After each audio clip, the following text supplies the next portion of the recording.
Hello everyone, मैं हूं Amit and welcome to my new video. तो भाई अपनी ओला चल चुकी है लगभग 1255 किलोमीटर, जैसा कि यहाँ देख सकते हैं डिस्प्ले में।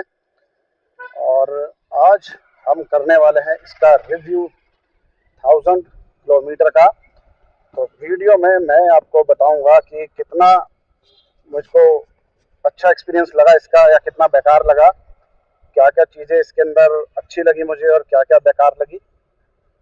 ये सारी चीज़ें इस वीडियो में हम डिस्कस करने वाले हैं। तो भाई शुरू करते हैं हम इसके फ्रंट से। तो सबसे पहले बात करूंगा मैं टायर्स की। तो भाई टायर्स इसके बहुत ज़्यादा बढ़िया हैं, 90/90 सेक्शन के हैं, फ्रंट और रियर, और काफ़ी ब्रॉड भी हैं, सेक्शन वाइज भी काफ़ी अच्छे हैं। और इनकी ग्रिप जो है ये भी बहुत ही अच्छी है। यहाँ काफ़ी दिक्कत आती है टर्न करने में। तो टायर्स की मैं बात कर रहा था, टायर्स बहुत बढ़िया हैं, फ्रंट और रियर 90/90 12 इंचज़ के टायर है। तो ग्रिप इनकी बहुत अच्छी मिल जाती है। हमारे यूरो ग्रिप के टायर आते हैं इसमें बाय डिफॉल्ट, यानी कि कंपनी से ही लग के आते हैं। अब बात करता हूँ इसकी सस्पेंशन की। तो भाई सस्पेंशन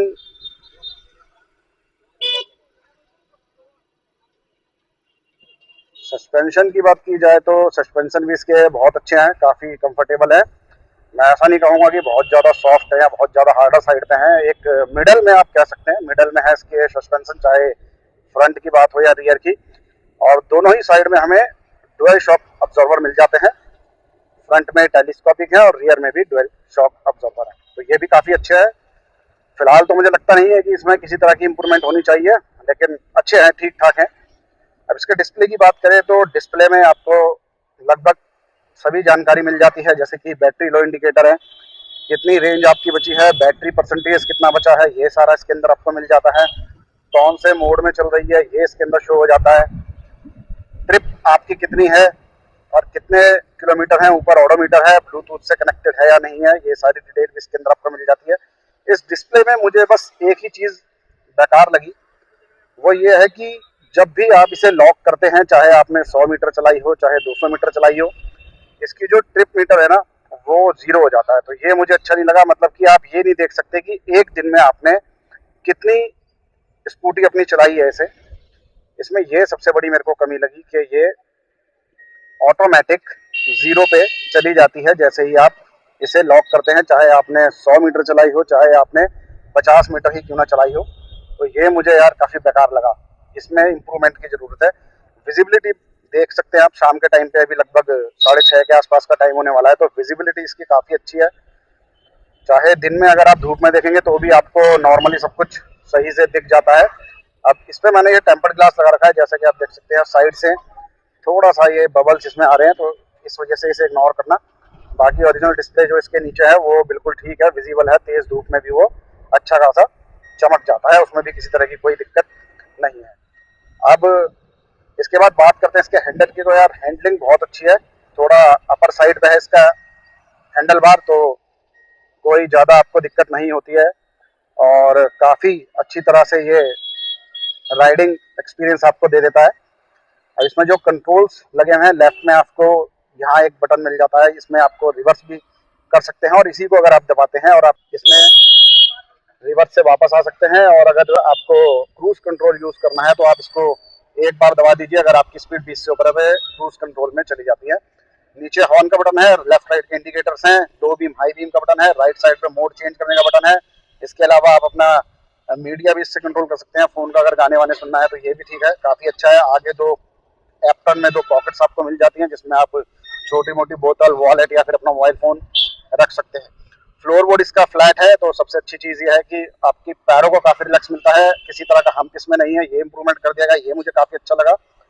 अब फ्रंट की बात चल रही है तो मैं इसके मिरर की बात भी करूंगा। यार मिरर की विजिबिलिटी मुझे उतनी ठीक नहीं लगी जितनी कि स्क्वायर मिरर या थोड़े बड़े मिरर में मिल जाती, क्योंकि नहीं, या तो मुझे बार बार सेट करना पड़ता है, राउंड मिरर है, और अगर ठीक आपके पीछे कोई आसपास में चल रहा है तो वो दिखता नहीं है। तो ये विजिबिलिटी के मामले में थोड़ा सा मुझे लो साइड पे मिरर लगे, इसमें इम्प्रूवमेंट जरूर चाहिए। सीट की बात करें तो सीट उतनी कंफर्टेबल मैं नहीं कह सकता जितना कि आइस स्कूटर की होती है, क्योंकि यार इसमें काफी ज्यादा बहुत पतली सीट आप कह सकते हैं। और ये भी इसमें एक मैंने देखा है कि जब किसी बम्प पे या ब्रेकर पे आप करते हैं, डाउन होते हैं, तो एक झटका सा जरूर आपके पिलियन को लगता है। और एज वेल एज आपको भी अगर आप राइडिंग कर रहे हैं तो आपको भी एक छोटा मोटा झटका जरूर लगेगा। तो सीट में इंप्रूवमेंट होना चाहिए, कुछ नहीं इसकी थोड़ी मोटी हो जाएगी तो शायद ये प्रॉब्लम ठीक हो सकती है। इसके अलावा रियर में आपको चार्जिंग सॉकेट मिल जाता है, जैसे कि आपने सभी ओला में देखा है। इसमें कैप नहीं आती है, पहले आती थी तो कैप मैंने बाहर से लगवाई हुई है, वो आप बाहर से मंगवा सकते हैं। अब बात करते हैं इसकी ब्रेकिंग की, तो इसमें कॉम्बी ब्रेकिंग सिस्टम है। ब्रेकिंग काफी अच्छी साइड पे, ना ही ज्यादा टाइट है ना ही ज्यादा मुलायम है, यानी कि ना ही सॉफ्टर साइड पे यानी ना ही हार्डर साइड पे, एक मिडल में रखी गई है ब्रेकिंग सिस्टम को भी। और काफी अच्छी वर्क भी करती है ये, और रीजनरेशन का इसमें सिस्टम है, तो उससे ब्रेकिंग के अंदर आपको कॉन्फिडेंस मिलता है। और कॉर्नरिंग करते वक्त भी आपका कॉन्फिडेंस बना रहता है, किसी तरह की कोई भी आपको ग्लिच या किसी तरह की कोई दिक्कत परेशानी नहीं आती है। और टायर अच्छे हैं तो स्किड होने का भी डर आपको इसमें नहीं रहता है। तो ये भी काफी अच्छा इसके अंदर दिया गया है। अब इसके बाद बात करें अगर इसकी एक्सेलरेशन की, तो काफी अच्छा है, चाहे आप इको मोड में हो, चाहे नॉर्मल मोड में या फिर स्पोर्ट मोड में हो, तो काफी अच्छा मैंने देखा है कि इसका एक्सेलरेशन काफी क्विक है और काफी रेस्पॉन्स अच्छी तरह से रेस्पॉन्स ये करती है। जैसे ही आप थ्रोटल को ओपन करते हैं, इमीडिएटली ये रेस्पॉन्स करती है। पिकअप वाइज काफी अच्छी है, राइडिंग वाइज भी काफी अच्छी है। काफी सारी अच्छी क्वालिटी मुझे इसके अंदर लगी। ट्रंक इसका 34 लीटर का है, तो ट्रंक में आप बहुत सारा अपना सामान कैरी कर सकते हैं। फुल साइज और हाफ साइज के 2 हेलमेट आप इसके अंदर रख सकते हैं, ये काफी अच्छी बात है। अब बात करते हैं इसकी ओवरऑल बॉडी क्वालिटी की, तो भाई फाइबर बॉडी है, लेकिन उस हिसाब से ठीक है, फाइबर होने के बावजूद भी आपको काफी अच्छी मिल जाती है। पैनल गैप पहले से बहुत कम हो गए हैं, ये ओला ने बहुत अच्छा इंप्रूवमेंट किया है इसमें कि पैनल गैप अब आपको देखने को इसके अंदर नहीं मिलेंगे। बहुत ही ना के बराबर थे, जब मैंने डिलीवरी ली थी मैंने चेक करा था तो बहुत ही कम ना के बराबर इसमें पैनल गैप मुझे मिले। एक तरह से कह सकते हैं कि ठीक ठाक मिली। अब कुछ लोगों का कहना है कि टाइम के साथ साथ इसमें पैनल गैप आ रहे हैं, तो भाई अभी तक तो 1200 किलोमीटर चल चुकी है, 1258 हो चुके हैं अभी तक, तो अभी तक तो इस तरह की कोई दिक्कत फिलहाल मुझे महसूस इसके अंदर नहीं हुई है। बाकी आने वाले टाइम पे देखते हैं, अगर कोई दिक्कत आती है तो मैं आपसे शेयर जरूर करूंगा। बाकी हर तरह से देखी जाए तो अच्छा है। अब थोड़ा सा बात कर लेते हैं इसके नेगेटिव पॉइंट की। तो सबसे पहला नेगेटिव पॉइंट मैंने आपको बता दिया, सीट को लेके। सीट उतनी कंफर्टेबल मुझे नहीं लगी इसकी, क्योंकि अगर 60-70 किलोमीटर की से ज्यादा ही बल्कि रनिंग होती है मेरी रोज की, लगभग 80 किलोमीटर के आसपास, तो यार बैक में थोड़ा सा पेन जरूर हो जाता है। वो आपको आइस स्कूटर या बाइक में भी होगा, लेकिन इसमें कुछ ज्यादा हो जाता है, क्योंकि मेरे पे यामाहा VZR BS6 है, उसके अंदर इतना नहीं होता है। तो यहाँ पे थोड़ी सी दिक्कत है जो इन्हें सही करनी पड़ेगी सीट को लेके। बाकी सारी चीजें मुझे ठीक लगी। एक इसके अंदर ग्लिच है, या फिर कह लीजिए बाय डिफॉल्ट ये ऐसा है कि लोग बोलते हैं डेड हो जाती है बिल्कुल, तो उसे डेड होना तो नहीं कहेंगे, उसे कहते हैं स्लीप मोड में जाना। क्योंकि मेरे साथ भी हो चुका 2 बार, तो मैं भी ये चीज देख चुका हूँ कि स्लीप मोड में ये आ गई है। लेकिन उसका छोटा सा सॉल्यूशन है, पिन मैंने अपने हिसाब से मॉडिफाई की हुई है और उससे मैं कपलर निकाल के ठीक कर देता हूँ, तो उसमें भी कोई इतना बड़ा इशू नहीं आता मुझे। और मैंने कपलर का जो बॉक्स है उसे वापस लगाया हुआ नहीं है, क्योंकि कपलर मैंने बाहर निकाला हुआ है और उसी हिसाब से मैंने उसे प्रोटेक्ट भी किया हुआ है, ताकि बाई चांस अगर कुछ स्लीप मोड में जाती है तो मैं पिन को निकाल के और इजीली उसे फिक्स कर सकूं, क्योंकि निकालने में काफी दिक्कत आती है उस कपलर को। ये एक चीज कंपनी को देखना चाहिए कि अगर बार बार ये स्लीप मोड में जा रही है तो भाई किस वजह से जा रही है, क्या दिक्कत आ रही है, ये इम्प्रूव होना चाहिए। कुछ लोग बोलते हैं कि भाई समय के साथ साथ अगर अपडेट आएंगे तो शायद हो जाएगी, उम्मीद तो यही है कि हो जाए। और अगर नहीं होती है तो भाई फिर थोड़ी दिक्कत वाली तो बात यहाँ देखो है। ऐसा नहीं है कि यार रास्ते में अगर चल रहे हैं और ये स्लीप मोड में आ जाए तो बहुत ज्यादा दिक्कत होती है राइडर को, अगर फैमिली के साथ है कोई तो भी बहुत ज्यादा दिक्कत वाली बात हो सकती है। तो ये इम्प्रूवमेंट इसमें होना चाहिए। बाकी तो मुझे सब कुछ इसके अंदर ठीक ठाक लगा है। अभी तक काफी पैसे वसूल हैं और बहुत जल्दी ही हमने 1200 किलोमीटर भी कंप्लीट कर लिए, क्योंकि रोजाना की मेरी रनिंग लगभग 70-80 किलोमीटर की होती है, जिसके अंदर मेरा अपना खुद का काम भी होता है, थोड़ा बहुत घर का काम भी होता है, जैसे ग्रोसरी शॉपिंग वगैरह। तो ठीक है, लेकिन थोड़ा सा बैक में जरूर पेन होता है, कहने का मतलब पिछवाड़े में थोड़ा सा पेन जरूर होता है, क्योंकि उतनी कंफर्टेबल सीट इसकी नहीं लगी, जैसे कि मुझे अपनी यामाहा रेज ZR125 की लगी, क्योंकि उसमें कुशनिंग अच्छी है। तो कुशनिंग पे यहाँ ध्यान देना होगा।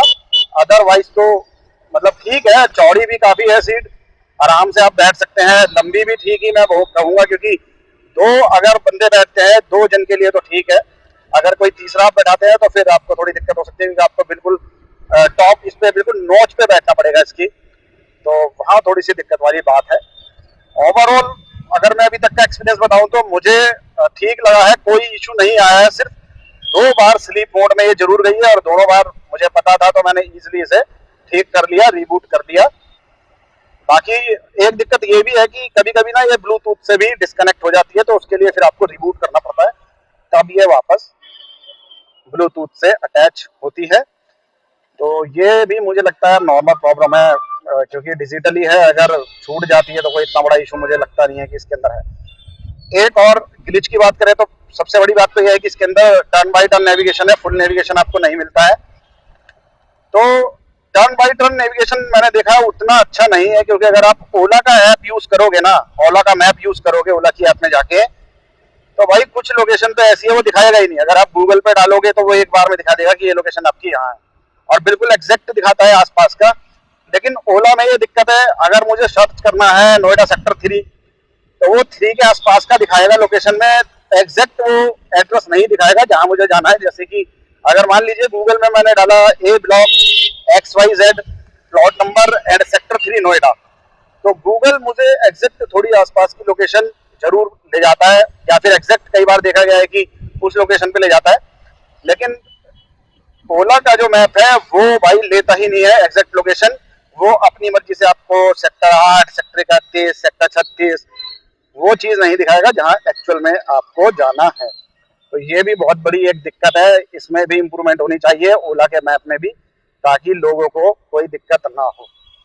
ओवरऑल मुझे सब कुछ ठीक लगा, braking system, suspension, riding experience भी मेरा ठीक रहा है अभी तक का।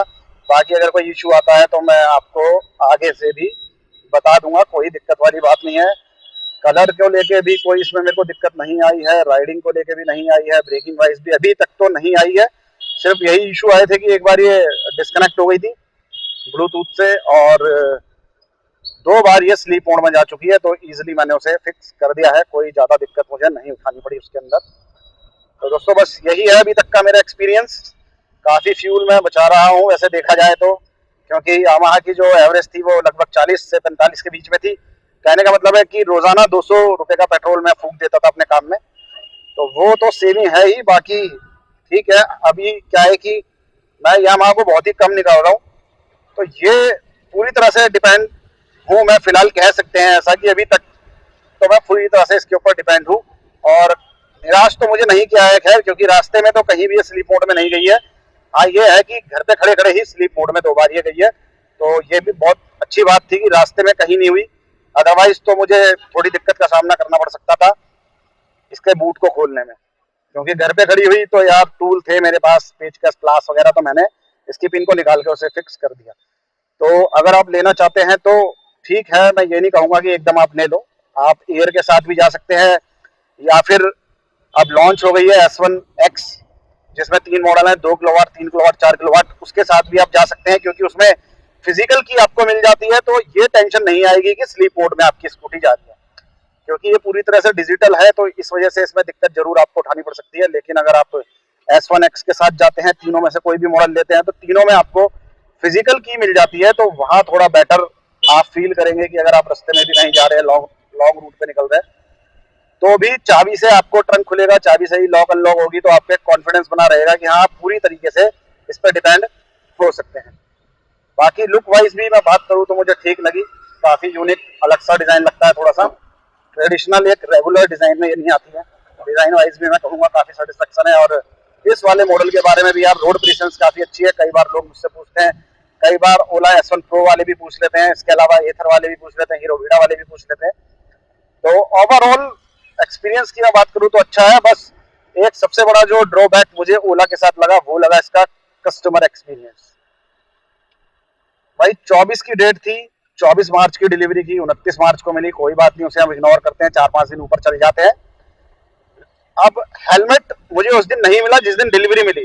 अब आप ये बहुत ही शॉकिंग एक चीज है कि 29 मार्च को मुझे डिलीवरी मिली है। चलो कोई बात नहीं, लेट हो गया, ठीक है, चलता है। लेकिन यार हेलमेट तो एटलीस्ट साथ में देना चाहिए था इसके। हेलमेट मुझे कल मिला है, कल ट्यूसडे, आज वेडनेसडे है। आज मैं ये वीडियो रिकॉर्ड कर रहा हूँ 17 अप्रैल को, और 16 अप्रैल को मुझे हेलमेट मिला। अब आप सोचिए कि 24 की डिलीवरी थी, 29 को स्कूटी मिली, कोई बात नहीं, लेकिन हेलमेट इन्होंने मुझे कल दिया है 16 अप्रैल को। और कोई भी इनके पास फिजिकल कॉल सेंटर जैसी चीज नहीं है, सिर्फ वर्चुअल है। कॉल के थ्रू आप कंप्लेंट रेज कर सकते हैं और उस कंप्लेंट का जवाब ये बोलते हैं कि 24 से 48 घंटे में हम आपको अपडेट कर देंगे। लेकिन ऐसा होता नहीं है, 2-2, 3-3 दिन, हफ्ता, डेढ़ हफ्ता तक बीत जाता है यार। मतलब 1.5 वीक तक लग जाते हैं इनको रेस्पॉन्स करते करते। मैंने 24 तारीख से कंप्लेंट रेज करना शुरू करी थी कि मेरा स्कूटर कब आएगा कब आएगा कब आएगा, और इनका कॉल मेरे पे अभी 3-4 दिन पहले आया कि सर आपको आपका स्कूटर रिसीव हो गया है कि नहीं हो गया है। तो सोचो कितना बड़ा ड्रॉबैक है यार, कि मतलब कुछ कह नहीं सकते इस मामले में। तो बस यही कमी मुझे लगी सबसे बड़ी जो इसके अंदर लगी। बाकी और तो सब मुझे ठीक ठाक लगा, कोई ऐसी दिक्कत मुझे नहीं आई है। तो दोस्तों यही था मेरा अभी तक का एक्सपीरियंस जो मैंने आपके साथ शेयर किया है।